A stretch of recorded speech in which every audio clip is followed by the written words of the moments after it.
সাহাবা স্বপ্নে দেখে বলেছিল, আল্লাহ রসুল আমি আপনাকে স্বপ্নে দেখলাম, আমি আপনাকে সেজদাও করেছি। আল্লাহ রসুল আপনি কি আমার ঘরে আসছিলেন?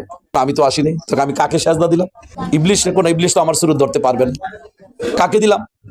সাহাবাগণের সেজদা কোনোদিন বিফলে যাইতে পারে না। সেদিন নবীজি বলেছিলেন, মান রায়নি ফাকাদরাল হক মানামি, আমারে দেখলে আর আল্লাহ দেখার বাকি নাই। সাহাবাগণের গুরুকে রসুল, আল্লাহ রসুল। সাহাবাগণ যদি রসুল শুরুতে স্বপ্নে আল্লাহকে সেজদা দিতে পারে, তো ওই রসুলের চেহারাটা তো আদম থেকে আসছে নাকি? তো আমার গুরুর চেহারাটা আদম চেহারা। তো আমার গুরুরে যখন আমি স্বপ্নে সেজদা দিব, তখন তো আমি আল্লাহকে দিয়েছি। সুতরাং ওই যার যার রসুল তার তার গুরু, সেই রসুলের হাত আল্লাহর হাত, রসুলের চেহারা আল্লাহর চেহারা, রসুলের ভিতরে আছে আল্লাহ, all fitness body of Allah.